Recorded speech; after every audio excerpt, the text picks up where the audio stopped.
the grave.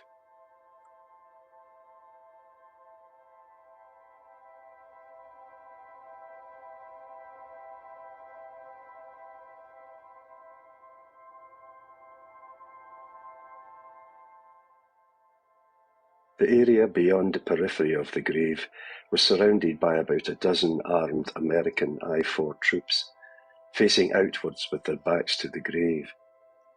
As we drove forward, I could smell it before seeing it. I climbed out of the vehicle and walked over to the edge of the grave.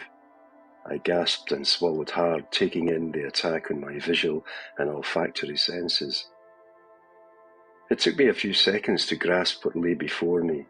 At first, I thought I was looking at a huge mud-filled hole in the ground, interspersed with small bundles of filthy, discoloured and torn rags. The horror gradually became clearer as my eyes slowly adjusted to it. Jesus Christ, I said to myself, I'm looking into the bowels of hell. There were 5 anthropologists there, 3 women and 2 men wearing PHR t-shirts, paper face masks and blue Tyvek paper forensic suits. Each one was working in silence on a recently partially exposed body, carefully separating the decomposing flesh of each of the contorted and commingled bodies from the mud, using what looked like garden trowels. One man had a spade, but the time for shoveling had passed. Another, using a flat paintbrush to gently expose the contours of a face. The bodies, once exposed, were very fragile and too easily damaged, and so great care had to be taken when handling them.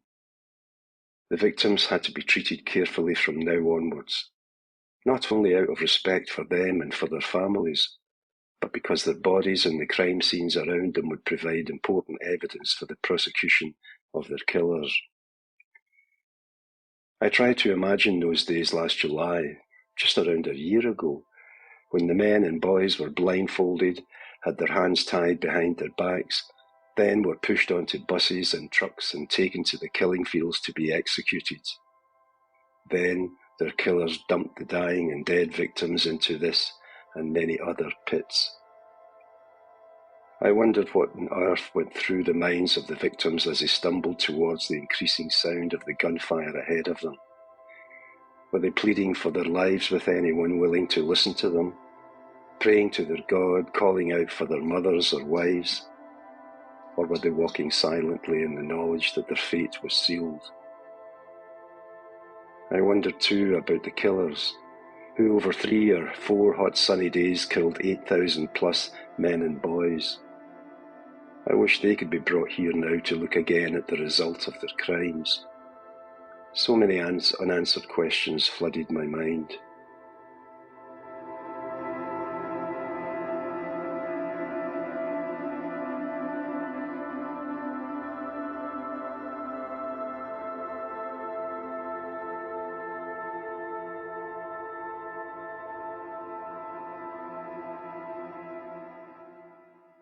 In the grave, 2 anthropologists gently rolled a body recently freed from the hellish mud into a once white body bag destined for the mortuary.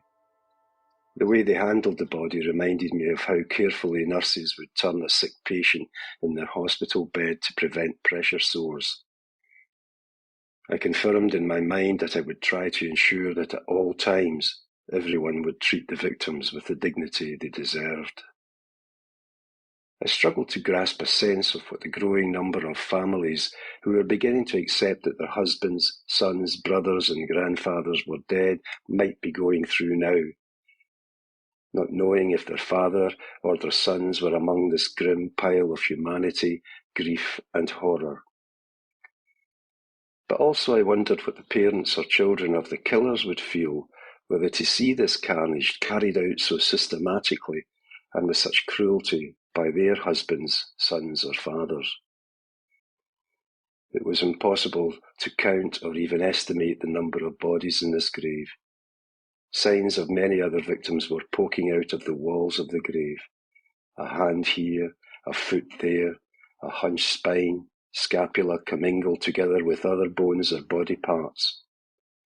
In one corner, A head with a wide-open jaw was visible between the legs of another victim, looking like an impossibly grotesque smiling contortionist. Discoloured, mud-caked clothing was strewn around and between the bodies. Dozens of small triangular flags on sticks had been stuck into the ground by the exhumation team, each one denoting an individual. It would be easy to count them to get an idea of the numbers showing, but they couldn't yet tell how many others may be lying underneath the indicators. The only sound on this beautiful day was the hum of the engine from a yellow backhoe excavating digger, scraping the surface of yet another new grave. The driver was manipulating the bucket of the backhoe so carefully that it reminded me of a surgeon performing a delicate operation with his scalpel as he scratched away the top surface of the grey earth so as not to touch the bodies below.